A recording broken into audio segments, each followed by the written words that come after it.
Halo semuanya, saya dari perwakilan kelompok 11 ingin mempresentasikan mengenai akuntansi kombinasi bisnis. Langsung saja, akuntansi kombinasi bisnis adalah penyatuan dua atau lebih perusahaan yang terpisah menjadi satu entitas ekonomi karena satu perusahaan menyatu dengan perusahaan lain atau memperoleh kendali atas aset dan operasi perusahaan lain. Nah, adapun tujuan kombinasi bisnis, menurut Pernyataan Standar Akuntansi Keuangan Nomor 22 Revisi Tahun 2010, meningkatkan relevansi, keandalan, daya banding informasi mengenai kombinasi bisnis dan dampaknya. Yang pertama, mengukur aset teridentifikasi, liabilitas yang diambil alih dan kepentingan non-pengendalian.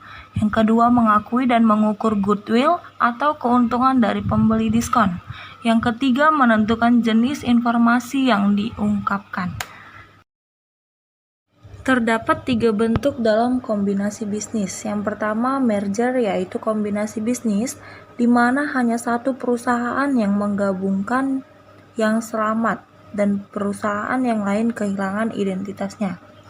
Yang kedua, konsolidasi merupakan kombinasi bisnis di mana kedua perusahaan gabungan dibubarkan.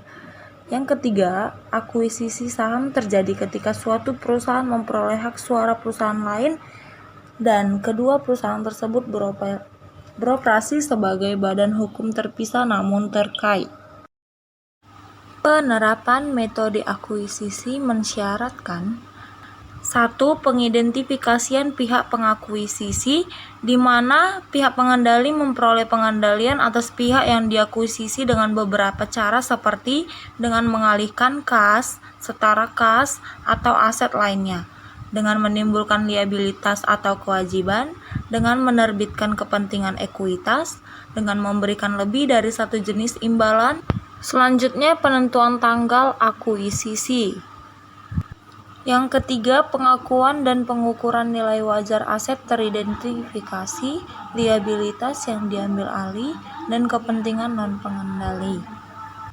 Dan yang terakhir, pengakuan dan pengukuran goodwill atau keuntungan dari pembelian diskon.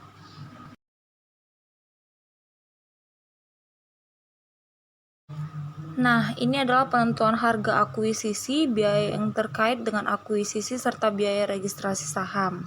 Akuisisi adalah pengambil alihan kepemilikan suatu entitas lain dengan cara membeli sebagian atau seluruh modal atau sahamnya dengan tujuan untuk dikendalikan.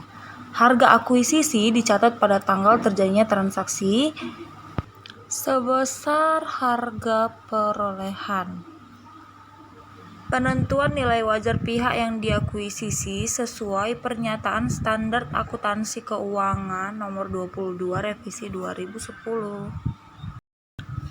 Bagian laba atau rugi pihak yang diakuisisi dicatat sebagai pendapatan investasi dan menambah nilai investasi pada saham.